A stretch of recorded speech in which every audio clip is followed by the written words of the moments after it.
call this meeting of the Ad-Hoc Fine Arts Committee to order. It's exactly 2 p.m. Can we please? Oh, there you are. I'm like, where? I'm here. Can we please have a roll call? Sure. Thank you. Member Desart. Here. Member Garcia. Here. Member Hart. Member LaPlante. Here. Member Rutledge. Here. Member Solomon. Here. Great. And then Nick Alfonso is going to address some remote issues. All right, so as you all know, we are now governor's emergency over. As a result, we're acting under section 7, which states that if a quorum of the members of the public body is physically present as required by section 201, the majority of the public body may allow a member of that body to attend the meeting by other means if the member is prevented from physically because of personal illness or disability, employment purposes, or the business of the public body, or family or other emergency.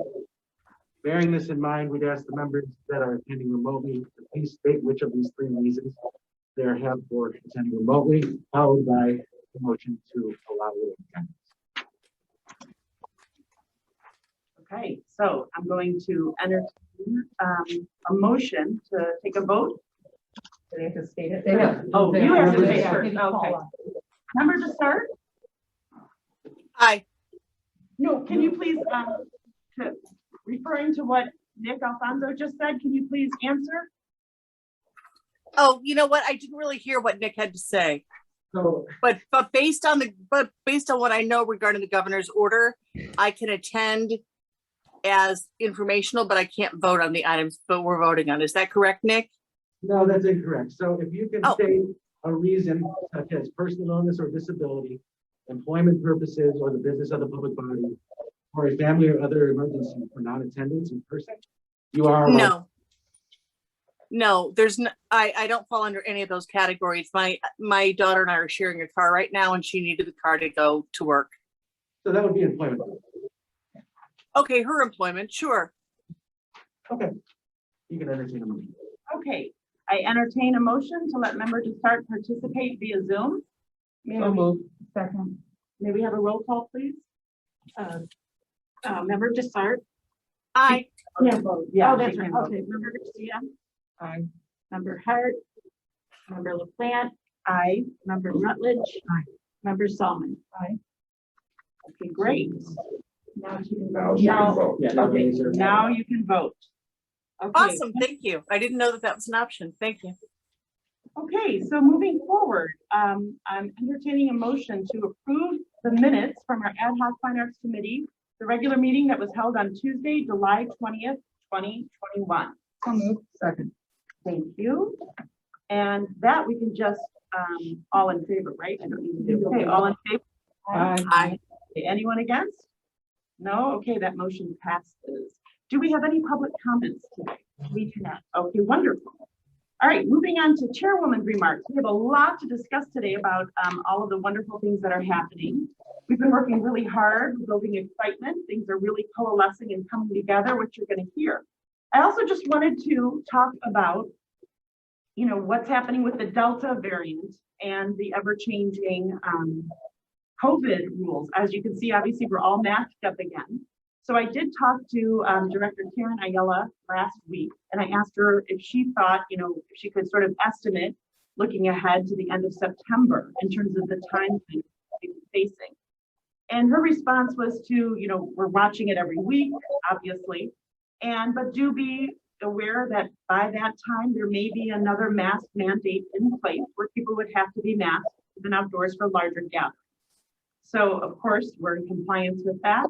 And I just want to make it clear that we are just going to be waiting and listening to every single bit of guidance that comes from the health department. And we are going to be acting in full compliance because the number one thing here is public health and safety. So we will be keeping a very, very close eye on everything, on numbers, and I will be working very directly and asking for guidance, just so you know, and I'll report everything as I get it. Okay, moving on. We are going to take a vote on our fee schedule. I will entertain a motion. This is the resolution FA-R-0354-21, approval of gate and ticketing fee schedule for the 2021 Fine Arts Festival. So moved. Second. Thank you. Questions or discussion? Run through those. We're gonna vote on those today. Get a quick recap on them. Sure.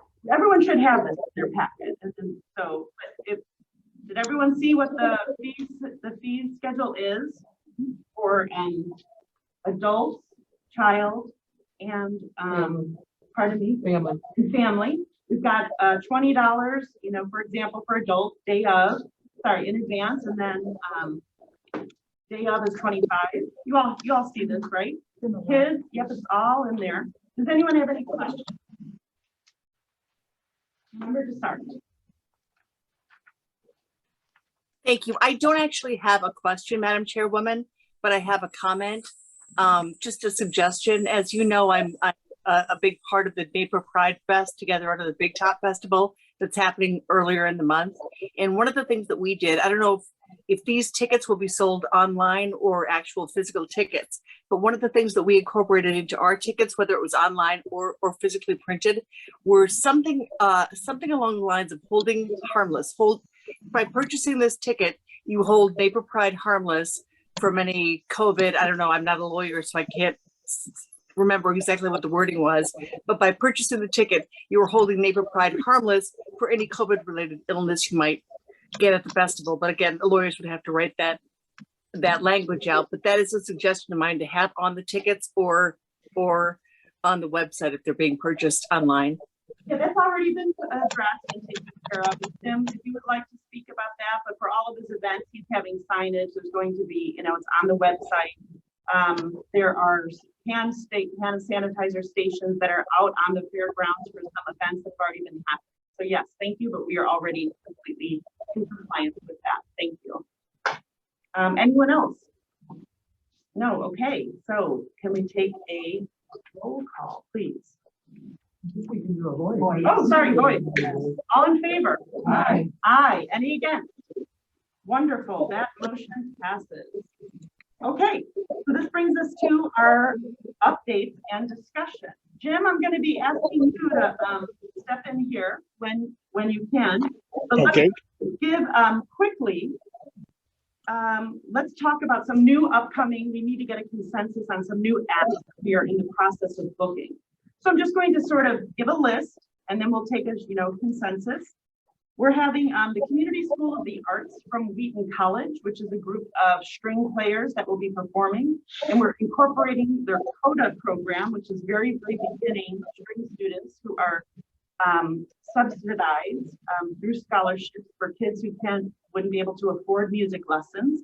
So that they're coming on board. Vivaldi Strings, which is also from Wheaton College, the Community School of the Arts, that's the top-notch level performing group. They are going to be performing. Vivaldi, V-I-V-A-L-D-I. Brightside Theater, it's a kids theater from Naperville. They're going to be doing a Rodgers and Hammerstein production where they're going to do sort of like a greatest hits on stage. The DuPage Symphony Orchestra is participating with a few different ensembles. We're going to have a jazz combo, woodwind, and then also a brass. We've got Mariachi Monumental. They're going to be performing.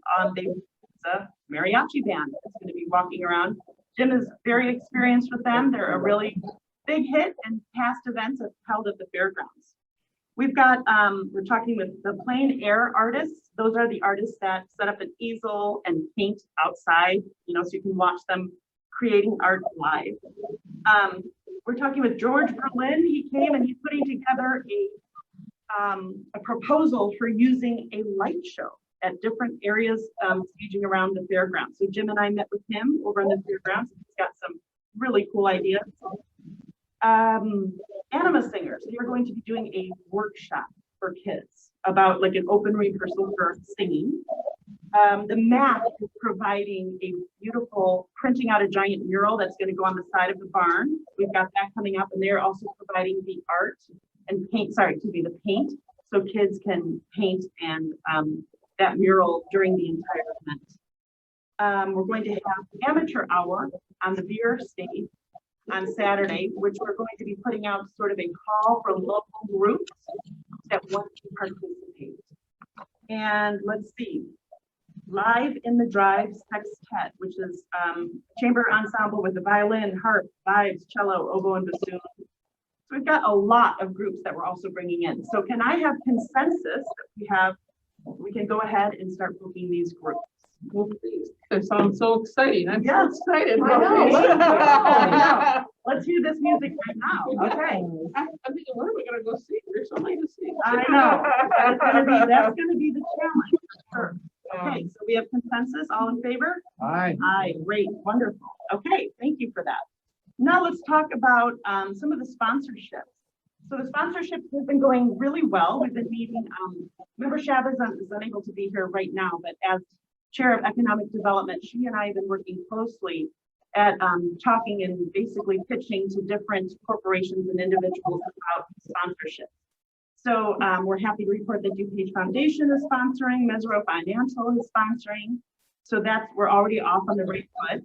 And Macklin has done gorgeous marketing materials for us. So we have a sponsorship packet that we're giving to people. We also have a deck, and they've also put together social media sort of squares that we're going to be able to share. And that's how we're going to be using publicity. Yes, Mr. Bedeloff. Chairwoman LaPlante, Wheaton Bank and Trust is also committed to sponsoring today. I will call you later with the details. So, I would just like to know where our confetti cannon is. Because we should have something where every time something comes in, I hit it. Nick and Joan, come on, I want it dropped or a balloon drop. We will entertain a balloon drop. Thank you for that wonderful news. Yeah, right. We had a great meeting with them. Okay, so that's fantastic. Yay. Love hearing that. And one of those sponsorships from like DuPage Foundation, they are sponsoring, they chose the production sponsorship. So that's going to cover the cost of the producer, Mark Ingram, who's going to be very, very integral for the flow of events, hands-on day of events. So Friday, Saturday, Sunday. So he'll be there. So we've got his honorarium that we were going to offer is being covered by sponsorship. So we're very excited about that. Is that level done then? Correct. That was just one for that level. Yeah. You know what, Wendy, do you think you could pull up some of the materials for marketing that we have? Just so you guys can see it. We're very excited about these. We think they look terrific. This is what's a deck? It's sort of just like a series of this. Yeah. Thank you. Okay, There you go. So these are the social media. You can tell because this is like Instagram ready. And we can put things like, we're putting details overlaying this, but this is what the background's going to look like. Yes, thank you for keep going. Oh, that's a great shot. Right? So this is the theme, as you can see. This was my favorite, right? I know. Yeah. So those are the social, that's what we're going to use on all social media platforms. That's going to be easy for people to share. And then could you please put the other one is sent. Thank you so much.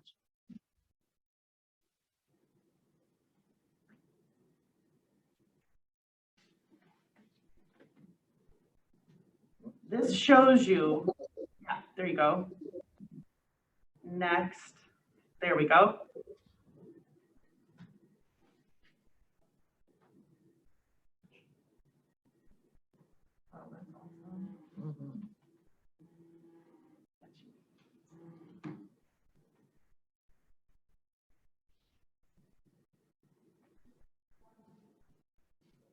So this is our tagline: celebrate culture, support community. DuPage Community Arts Festival.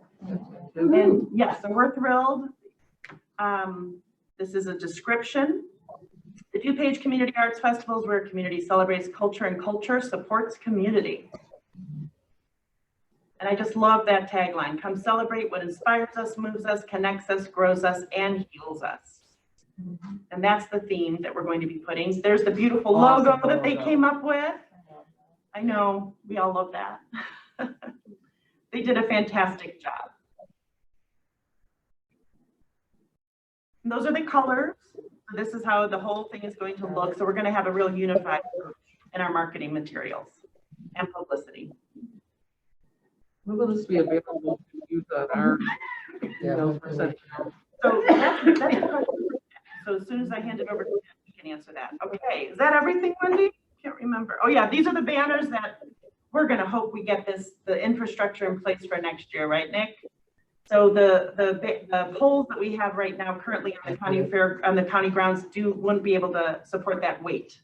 Do I have that correct? Yeah, we don't have any of the brackets or anything, so we're looking at how to convert them, and obviously we don't want to jeopardize our lighting standards here. So Right.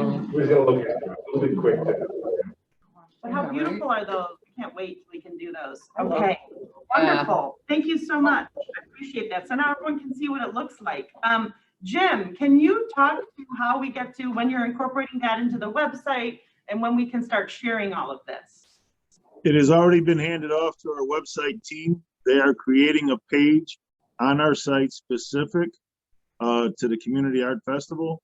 And on there will be the registration forms, it'll be vendor forms, and we also have ticket sales that'll be on there as well. So they're already at work taking that. Once we receive that from you, we forward it on, and they're taking that information and they're building out a page using all of that material that you just displayed into the page to help create a spot on our website that folks can go to for this event. Okay, wonderful. Will be when?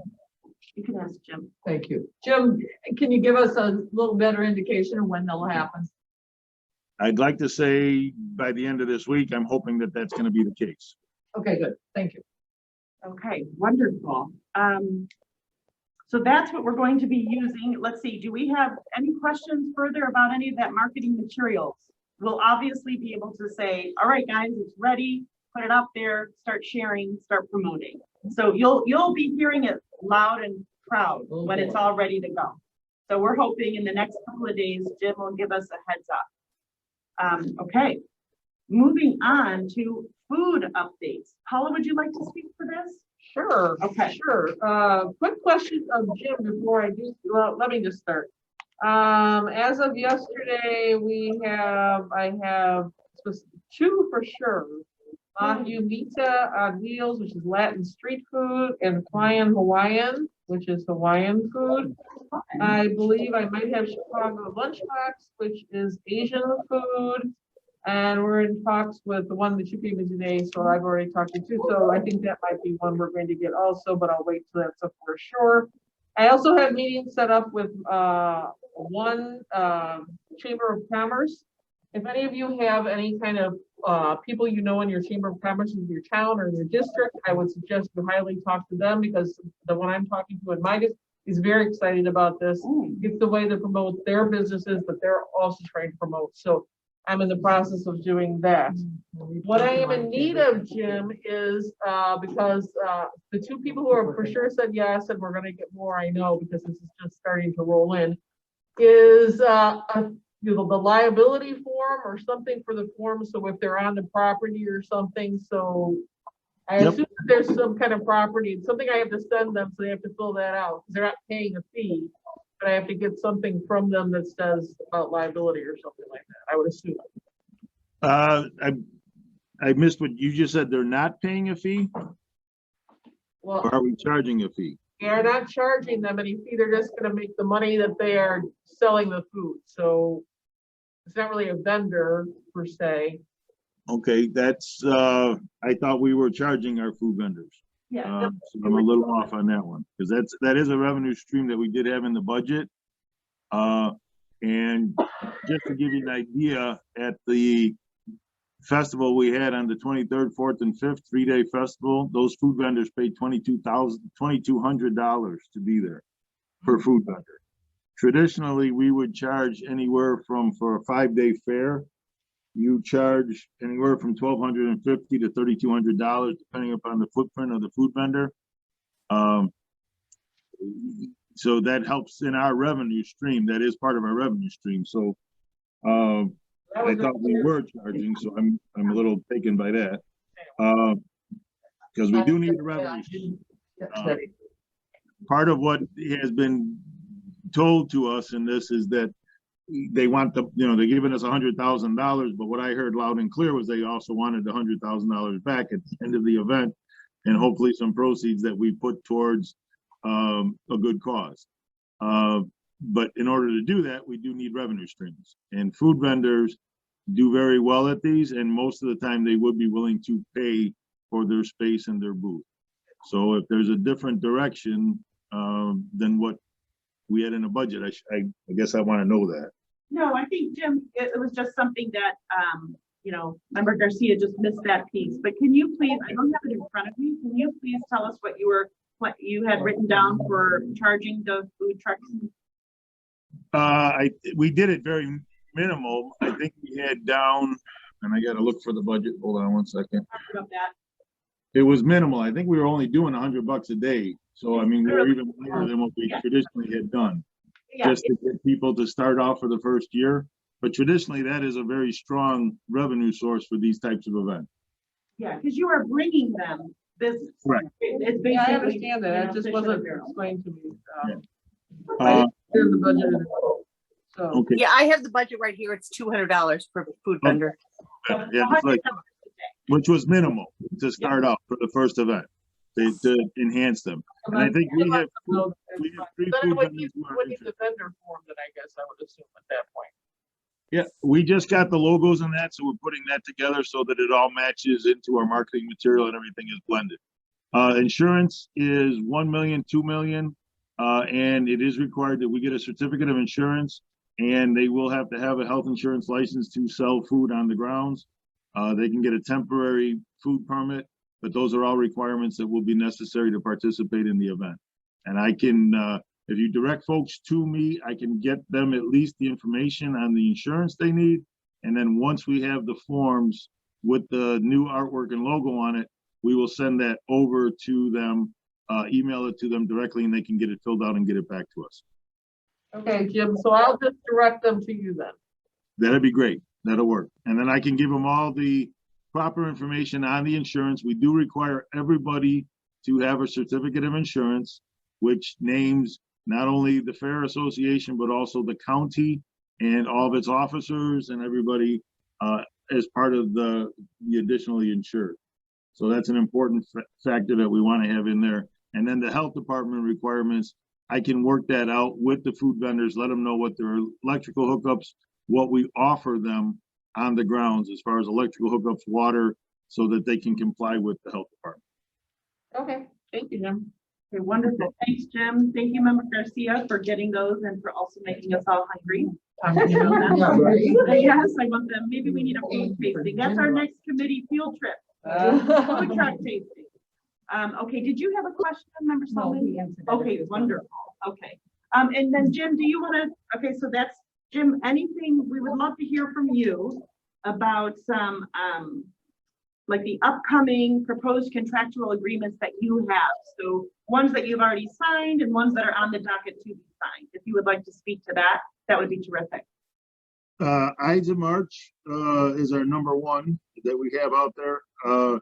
We've gotten back the new contract from them. They've reduced, so we've actually got a little bit of savings there because they are going to bring their own equipment. They're not going to need the back line. There's a couple other things they've lost from that contract. So that's all in the works with Ides of March.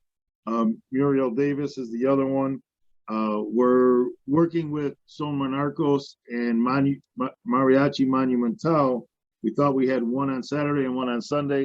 It looks like we're going to have two on Saturday right now, and we'll just have to mix stages. Sunday, both of them are going to have a difficult time being here. And that doesn't work out too bad because from the layout on our, what we've done so far as a schedule, we have more holes on Saturday to fill, so we can fill those with one of those two groups, and it's going to work out okay. But we're filling in the schedule. I spoke with Brightside this morning. They'll be in on Sunday at 12:30, coming in the morning. So we're just coordinating all of those groups so we have time for them to load in, load out, and making sure what stages they're going to be on. Saturday, we're still kind of wide open on the beer tent. Sunday on the beer tent, we will have 3 hours of time dedicated to the DuPage Fair Association talent show in the middle of the day on that particular stage. And then we have the end of the day with the karaoke contest that ends that day, but we have the early part open, but everything's filling in nicely. We do still have some holes, but not a lot at this point. And Lynn added some more that I don't have on the schedule yet. So I got a feeling we're going to fill up fairly quick. We're going to have everybody lined up and ready to go. Yeah, we're running out of spots. So this is really great because all these other ones that have come in. So we won't have an issue in filling those. Yeah, on staging, it looks like we'll have a little bit of savings there. I'm waiting for those numbers to come back. The group that we ended up going with is an outfit we used for a couple events during COVID for drive-in concerts we had here on the grounds. Ends up that the sound tech for that particular group actually was one of the founding members of the Ides of March. So he's very familiar with them and he does all of their sound work. So that kind of was a nice fit. It worked out well. They're very familiar. The familiarity of that is going to be a nice fit for us, and it's going to be a little bit of a cost savings for us. Yep. Cue the confetti cannon. Right. We're gonna get you a big belt. Yes, that would be awesome. So this is what it looks like. This is what Jim and I are working with. You probably can't see this on Zoom, but this is what, this is how we're filling things in. We're going to be moving things around, tweaking as we go. But it's very much shaping up nicely. And there's still, people are getting more excited. And I had someone reach out who just heard about it and said, hey, this is my group. Is there still room? Can we play? So I'm even getting people that are reaching out ahead of time. Yes, Greg. Just a quick question for Jim on the beer tents or the beer tent. Are we working with any local brewery or anything like that in particular to be the provider, the sponsor? How does the beer tent, how are you envisioning that beer tent working? The reason I ask is we've done a lot of work with Two Brothers and other DuPage based brewers that I would be happy to reach out to. Perhaps they'd give us a discount or a percentage of the profits or a bigger percentage of the profits or something along those lines. I'd be interested in talking to them. We do have a relationship with Lakeshore Distribution. They kind of do a sponsorship with us, and I've actually tapped on them to give us a sponsorship for this event that I'm working on, to bring a sponsorship in for them. They have Bud products, but they also carry a lot of craft beers, more your Goose Island. And what we found in the past when we did the fair, crafted products are going to sell about 60% or better than your domestics. Sure. And at this event, probably even higher than that. So they have a good group of that, but I'd be open to discuss that to kind of see where things would fall in place. We had Two Brothers once worked with us before here, so I'm familiar with those guys. I know them pretty well. I'm open to that, and I know we have several other breweries that I've talked to. One over in Glen Ellen, he was interested in coming to an event here before, so I know there's a lot of local guys. The variety that Lakeshore offers is helpful. Having the bigger brands, what I found is they also have some deeper pockets to help as far as sponsorship. Okay. They're willing to go more, but I'm wide open to discuss that. We do have a relationship with Lakeshore though on the fairground. I'll talk internally with my team here, and just if something comes of it, I'll send a electronic introduction between our contacts and yourself, and I'll copy Chairwoman LaPlante on it. Perfect. Yeah, I'd be happy to have a discussion with you, see what we can do there. Okay. I like the idea of the local. We've explored it. Again, the reason we stayed there, Budweiser is the main product there, and Budweiser spends some. Who doesn't love Budweiser? Sure, I get it. Yeah. They spend money, is what they do. Definitely, I agree with what Greg is saying about Two Brothers. I've worked at several, volunteered at several fests where they have that fantastic truck they bring. I'd also love to reach out to the Beer Cellar and Two Hound Red. Those are two local breweries in Glen Ellen. So I think that is a really nice way that we can supplement, because even if we have the main one at a beer tent, but you put a couple of those craft beer trucks around, easy peasy. And I think people really love that. So Greg, I will definitely, you and I can talk about that and work with Jim, definitely on that craft beer angle. Okay, let's see. Any other questions or comments about what we've discussed or put out so far? No, okay. Jim, do you have any other updates you would like to discuss? Not at this time. Okay, that's fantastic. Then we're gonna move on. Do we have any old business that anyone would like to discuss? No. New business. Well, we've got a ton of new business that we were just discussing. Our whole committee is new business. Well, then I say we go back, we'll keep communicating, keep email, keep working around the clock on this, and I'll keep giving updates. Thank you, everyone. I'm going to make a motion to adjourn our meeting. All in favor? Oh, sorry, so moved. Second, wonderful. All in favor? Aye. Thank you, everyone. Our next meeting will be in 2 weeks, which is August 17th at 2 p.m. We will see you then. Thanks, everyone. Have a nice vacation, Jim. Yeah, bye. Nice update. Thank you. Really He's going on vacation, but I'm gonna send him all the. Yeah, but it's now long vacation. Yeah, and he still has people who are gonna be working.